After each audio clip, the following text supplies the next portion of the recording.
不尿税シャリシ税所得総所得不不上不増減税国中分子無創業式無限意味税式無式証拠未足無限界内し無意識外無無明薬無無明人内し無老死薬無老死人無苦種滅動無知薬無得意無常得公母大三角アンニャアラミタポシ無定ゲ無定ゲ無苦不音に最善の無足業で安全勝物へアンニャアラミタポクラノクタ三脈三宝大高地アンニャアラミタ税大二種税大名種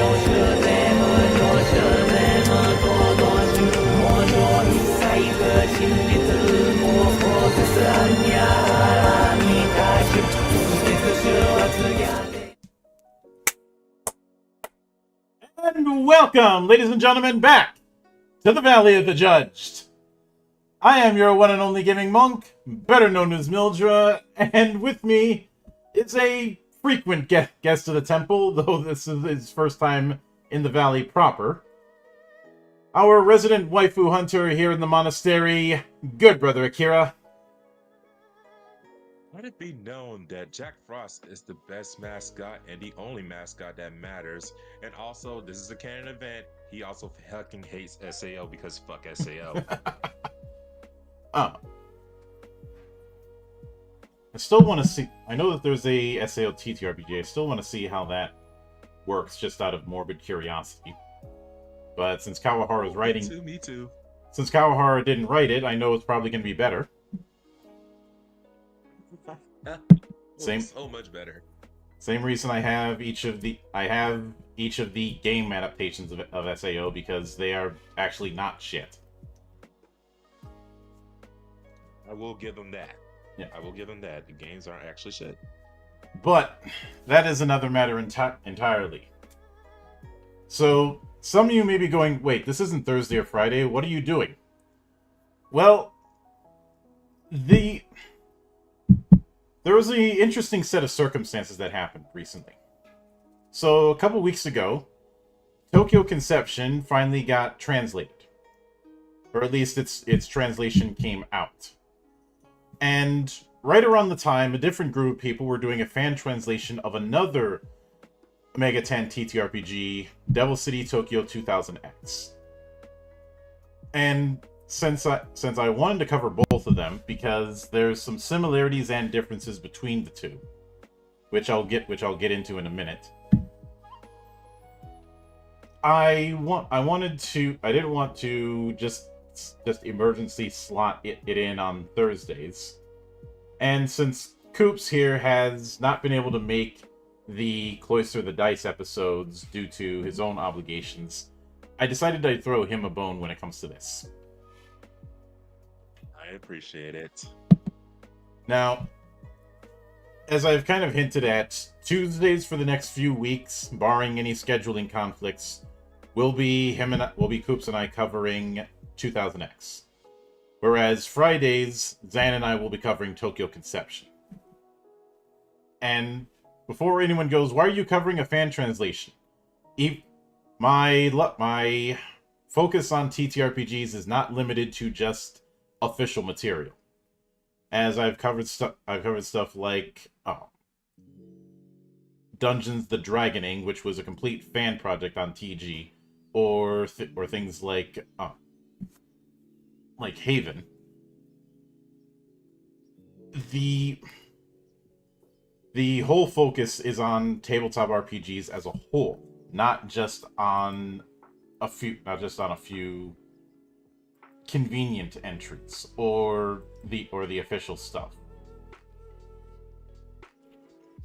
Much like how you don't sleep on fan games in a post-Sage era. Exactly. All fan materials need their time in the spotlight, not just the mainline shit. Plus, we have fan translation to thank for getting some of the early Megaten stuff in English. Since while there isn't, so bit of background. Obviously, Shin Megami Tensei needs no introduction. I think for a lot of us, our introduction to it proper was 3. I'm not gonna say for everybody. I know that there's some people who got their start way back in the day with the original back on the SNES. But in general, a lot of people got their start with Nocturne, and subsequently the greater Megaten universe through Nocturne. However, it was through fan translations that we got some of the earlier takes. But there's still a fair amount that isn't fully translated yet, and that's going to be the case for quite a while because translating RPG is going to involve a lot of stuff to go through. That's why it was only a few months ago that we finally got the translation for .hack Link. Something that had been on my bucket list for years. But there were several editions. One of them was Awakening of Shin Megami Tensei in TTRPG form. Then Tokyo Conception. Then the person who would later create 2000X had given some feedback and made some tweaks the way that they saw things, and eventually got the blessing to make a spin-off of Tokyo Conception that would house rule its way into being more based on the first few Megatens, specifically 1 and 2, and to a lesser extent, If. Hopefully, as we go through this, Zio is not as broken of a spell list of a spell series as it was in the original Shin Megami Tensei. No promises. I'm not understating that. Zio was fucking broken. You cast the thing and it has a high chance of stun, so you could just stun lock the enemy. Heck, it's still broken in most games nowadays. Well, that and some of the guns could be pretty broken, though some ports tried to balance that.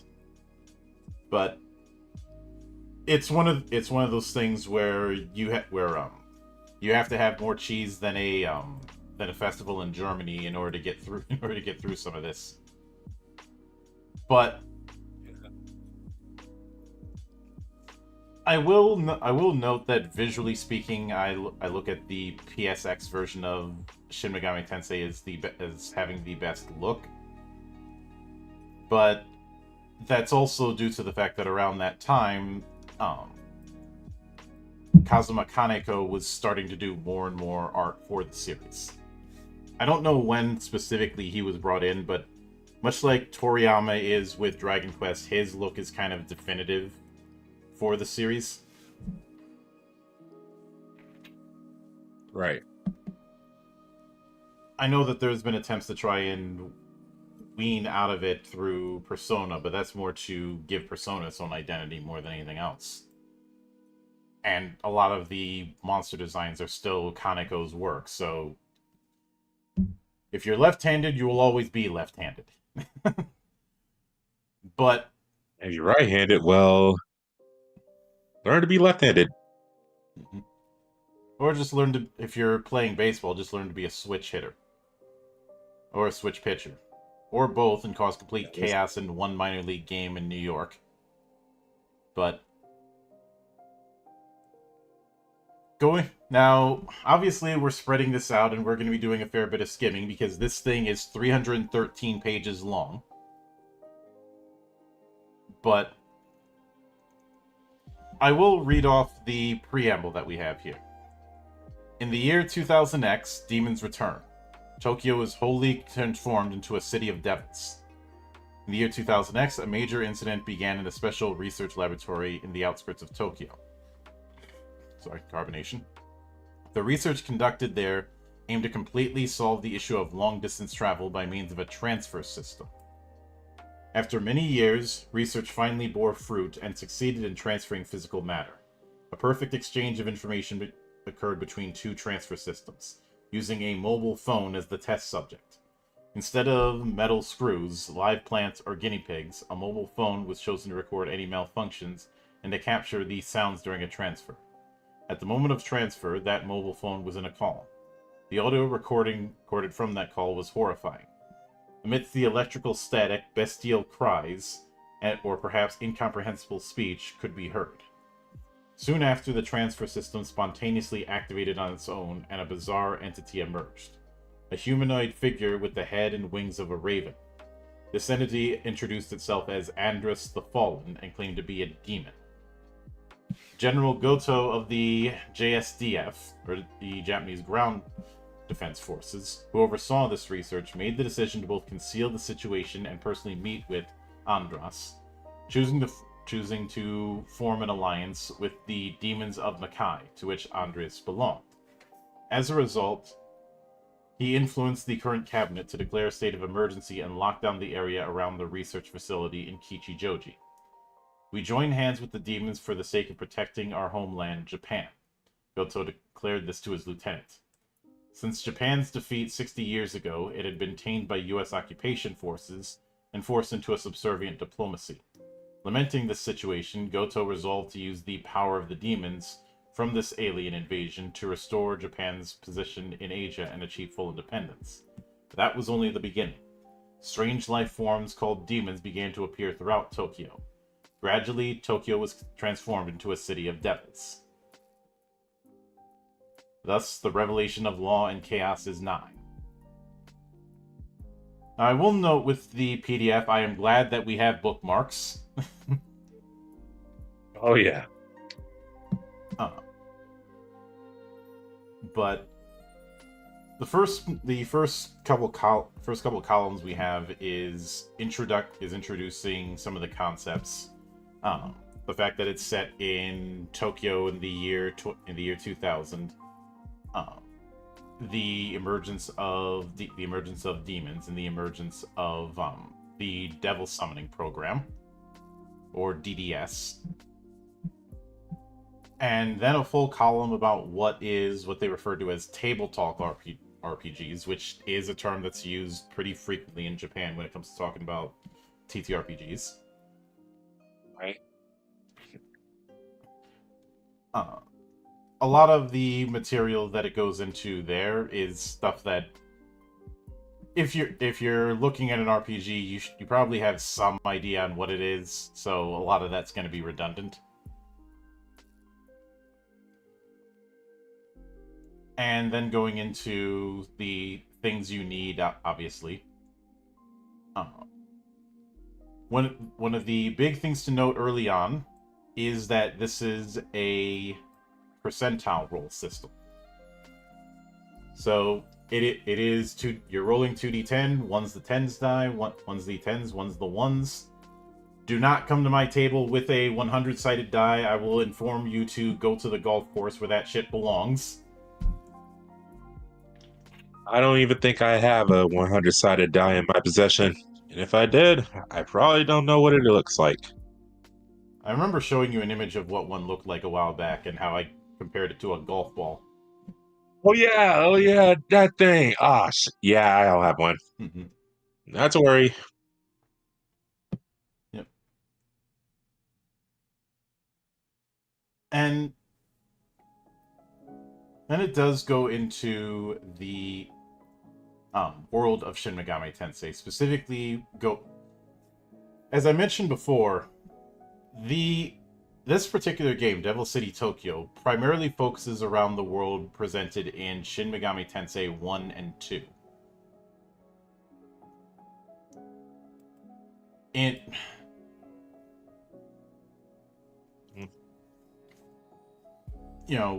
One being how the cataclysms happened, and two being the aftermath.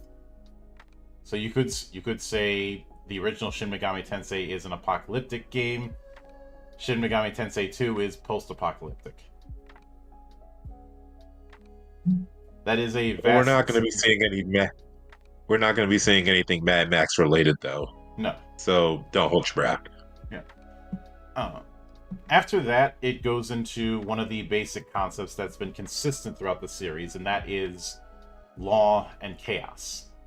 And this might be a hot take, but I think Megaten understands the whole law and chaos alignment setup better than D&D does. What makes you say that? The original idea, the 9 alignment system that you've seen in D&D in one form or another for decades, was never supposed to be a morality system. It was supposed to be what part of the overall pantheon or the cosmic forces favored you, because it was primarily drawing upon the gods of law and chaos in Moorcock's Eternal Champion book series, especially Elric. The thing is, though, the gods of law and chaos in Elric's books are not nice. They are 2 different varieties of assholes.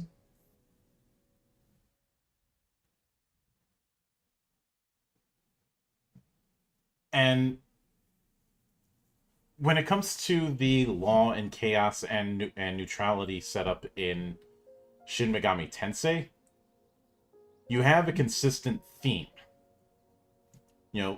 Law tends to be represented by the messianic cult and tends to be all about order, but also very constrained with a lack of freedom. Whereas chaos is total freedom, but also a might makes right or even complete anarchy approach. Right. And because of the fact that it's represented by those 2 factions and those 2 extremes, you can kind of build around them and not have the problem of like the lawful stupid paladin, of things that you can and can't do in order to remain lawful, that sort of thing. Yeah.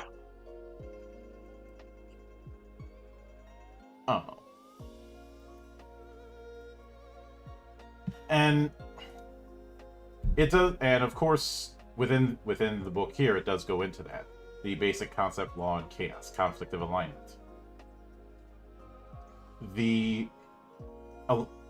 There's also the alignment of light and dark within the book, which isn't as much of a thing in the video games, but it is kind of here. So you could say that you do have the 9 alignment grid, but not entirely, because you're not really being put on a grid. So it says with law, that is the alignment of order. It stands on the side of the one true God, and can be totalitarian. Whereas chaos is the alignment of disorder, is very individualistic, but also full on anarchistic.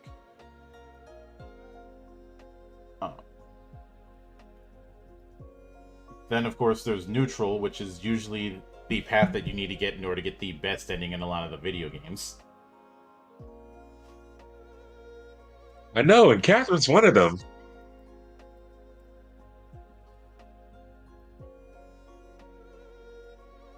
Well, the best ending in Catherine arguably is him rejecting both and using his little gamble to go into space. Fuck bitches, we go to space there. That's why I love the game. Mm-hmm. Of course, they added the alignment of light and dark. And right after that, we have a micro replay. And for those who are a little unfamiliar with the TTRPG scene in Japan, replays are akin to an actual play podcast in text form. These were very, very popular back in the day, and they still are pretty popular now.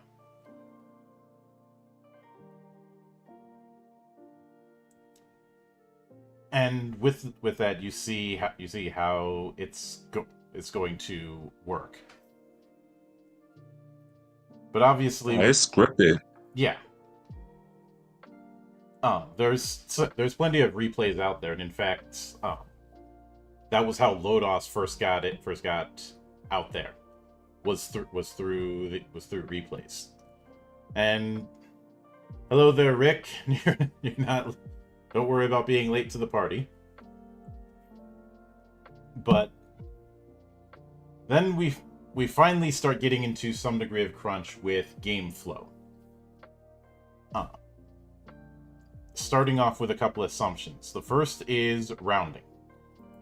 When making any calculations, always round down. If a calculation involves both division and multiplication, perform the multiplication first. I think we're all familiar with Please Excuse My Dear Aunt Sally. I hope so. I hope so, otherwise Minamoto's gonna yell at us.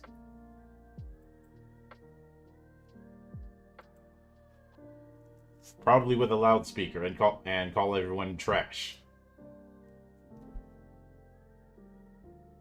Just him uttering the word trash. Mm-hmm. The amount of memes you can use for that. But then, of course, we have unspecified rules. If a situation arises during the game that is not covered by the rules, it is the GM's discretion to make a decision. Basically, the golden rule kind of thing. Yeah. And also stating to avoid abusing this rule, GMs should keep the following 2 points in mind. First, make decisions that are player-friendly. Secondly, enjoy the game and utilize the rules effectively. I'm glad that that's in there because it's a way to dial back on the issue of that GM. Oh, yeah, that GM. Everybody has a story about that guy. Sometimes that guy is not a guy, but everybody knows that guy. And we all hate that guy. Mm-hmm. But after that is overall game flow, which goes into the different phases that you have. Warm-up, opening, approach, dungeon attack, boss battle, ending, and cooldown. For those of you who've read the FF Legend project that Zan and I have been working on for the last few years, this is not too far removed from the phase system that we ended up using. This just has more steps. The warm-up is the preparation time before you start. The trailer, which is intended to be an overview, and character creation. And of course, in ongoing games, this is skipped. But I do have to ask a question. If it's going to be called trailer, does that mean I have to open up the first session with "In a World"?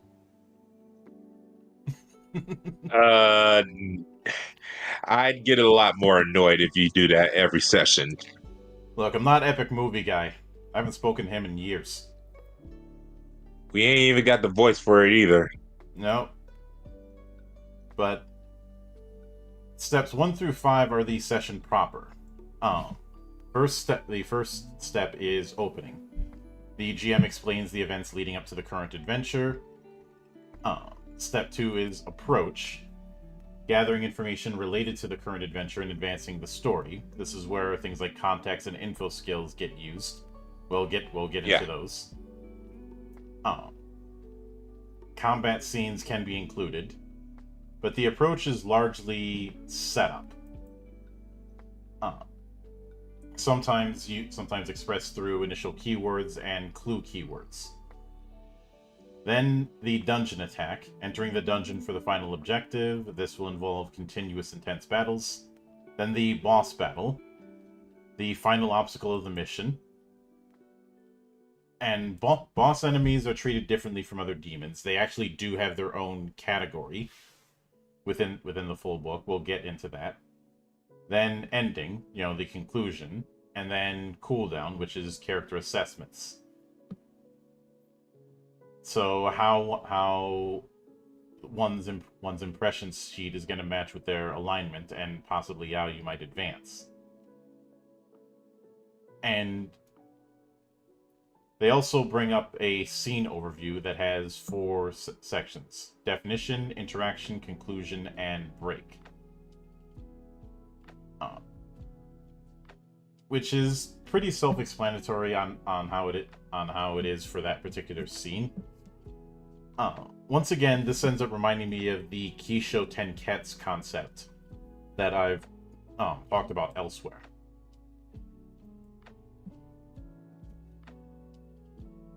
But obviously after that we have mention of units of time, and then a quick start section. This is essentially their presentation of sample characters.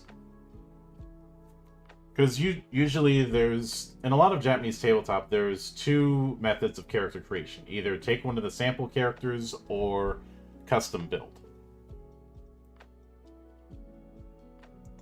And for this one, we've got a fair few,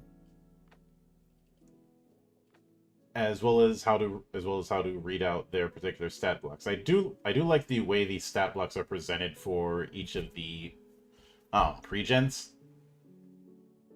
Yeah. But the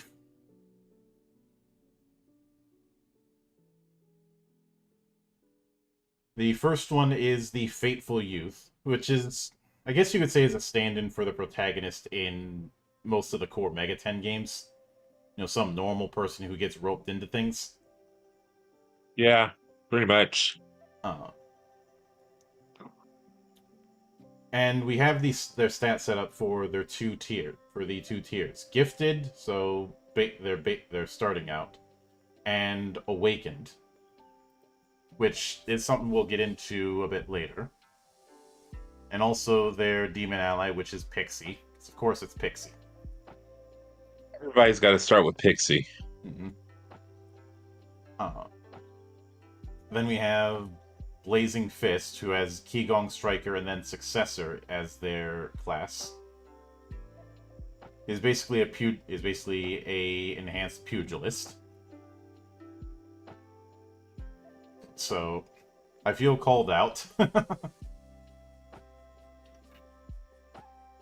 Durzan is laughing maniacally somewhere. But then we have the Holy Guardian, who is a different type of summoner, one that's using a different type of magic, and has a unicorn as a demon form.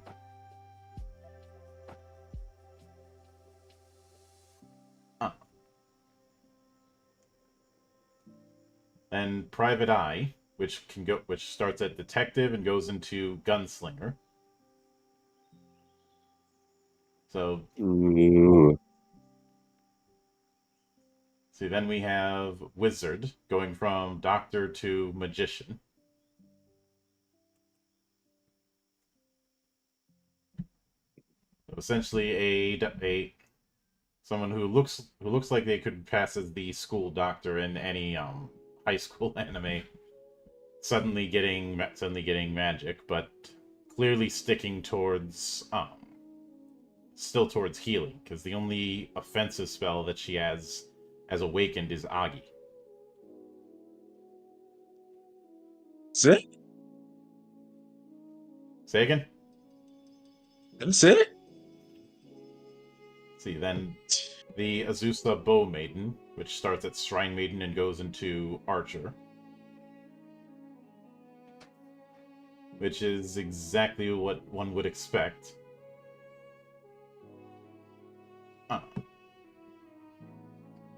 And you'll kind of notice within the stat blocks that you do see those percentages that I mentioned.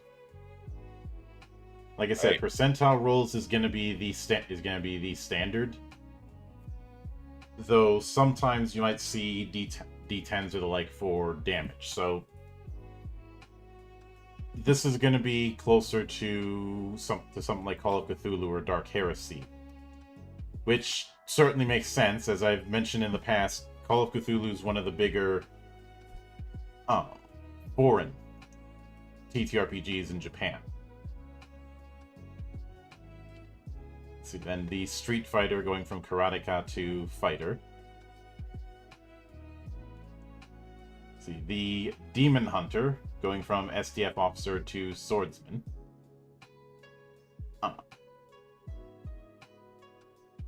And I know the whole going from X to Y is going to be confusing at first. When we get to how the tier system works later in this series, it will start to make sense.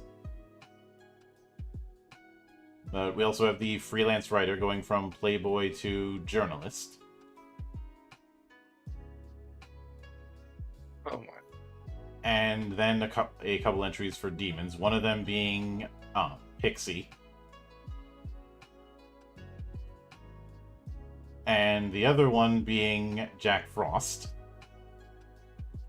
Boy.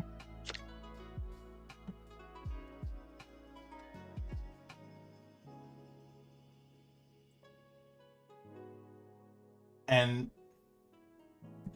I will note something that was kind of amusing in Tokyo Conception. Within the different alignments, Jack Frost has his own alignment called Hee-Ho, and all the other Jacks as well. It's absolutely fucking glorious. I think one version had him do some sort of attack on his setup that always ends up missing. I might be misremembering that. And the last sample that we have is Kate Shi, who looks like Puss in Boots 3 years before his time. I mean, I know that Puss in Boots is modeled after Kate Shi, but you didn't have to be so obvious.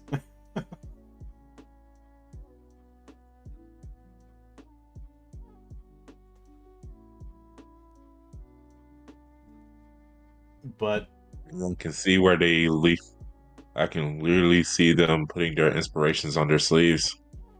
then again, the Puss in Boots that we're familiar with is blatantly cribbing notes from Zorro. Not helped by having Antonio Banderas voice the character. It's a literal parody, Mildred. It's a literal parody. Yeah. And, well, Zorro's been around for a while, I'll put it that way. But, of course, after that we have a glossary going over some of the familiar materials, though there are a few things to note within the glossary.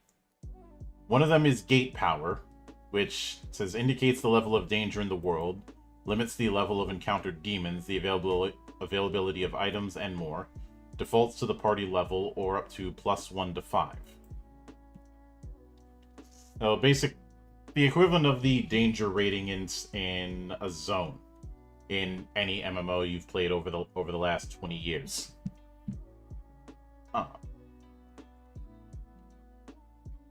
Obviously, Maka is the currency.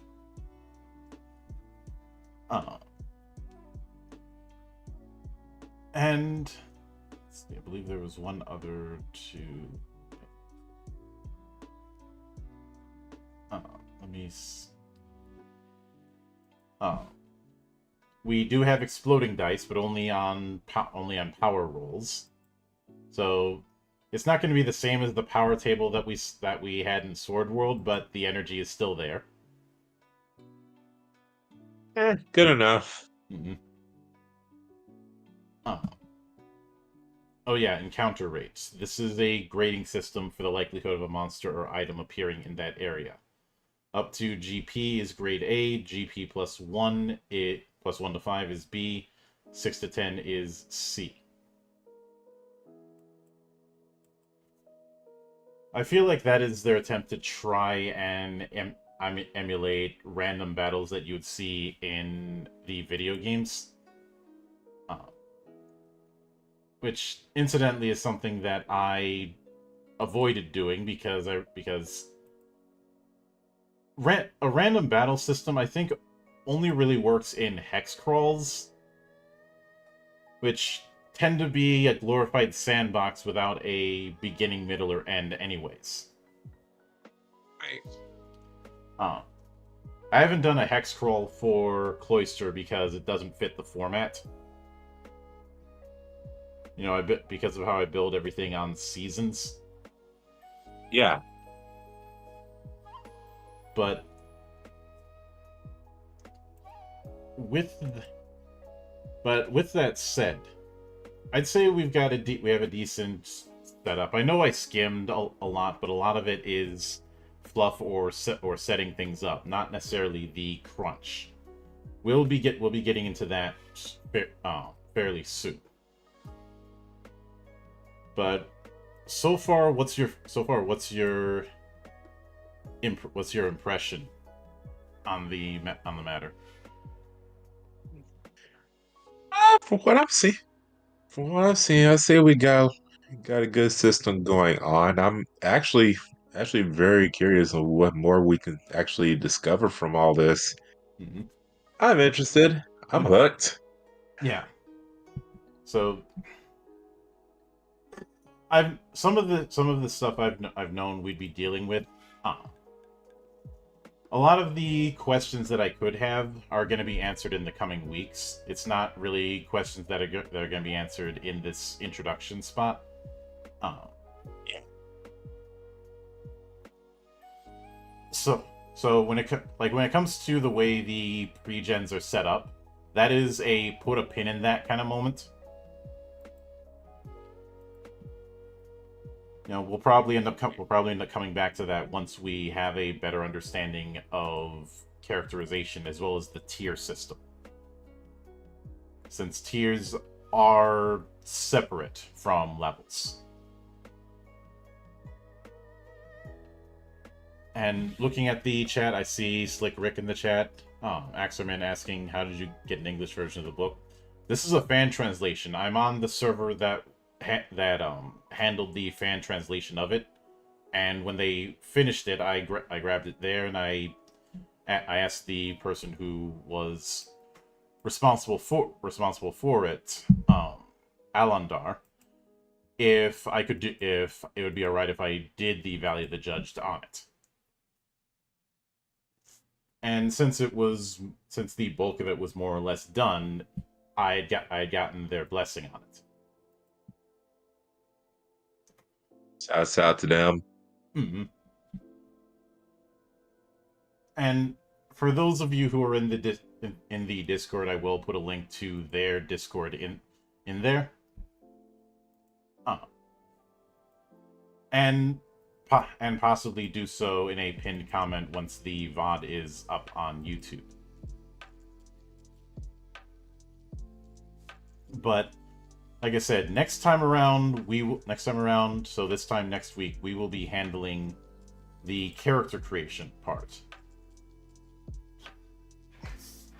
And specifically going into what's referred to as the full scratch version of character creation, because, well, the other version is the quick start version is just pick one of the pre-gens, and there you go.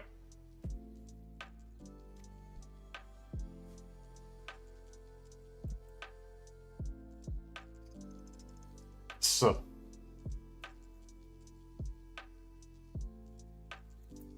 and I see Axerman saying, I'm curious to see how this and later versions of the system go forward or backwards in design places. Devil City, as far as I understand, is self-contained. Like, we're not going to see multiple editions of this. The reason why I'm doing this and Tokyo Conception in the same span of time is because I want to see where one differs from the other. But the next, like I said, the next part will be characters, and that will be a longer episode. This one was just going to be shorter just due to the subject matter. Besides, these things are usually usually short on the first end. I think there was one season where the first episode we did was only like 30 minutes. But I guarantee that's not going to be the case once we get to characters. You'd stretch it out after all. I'm not sure if I'd call it stretching as more as pacing it. Because we can't go through the whole book in one sitting, obviously. And it's important to have some sort of natural breaks. That's the reason why sometimes on Cloister, we've had those moments where the game ends up not having the 10-minute break just because there wasn't a natural break point. Yeah. So that's how it's gonna go. But with that said, we will see you all here for the next run next week. I will be doing an interview with Saito on his Mancer RPG tomorrow night, though it's going to be much later in the night because fucking time zones. So until then, on behalf of the good brothers present and not present, my name is Mildra. I am your gaming monk. Stay fucking frosty, everybody.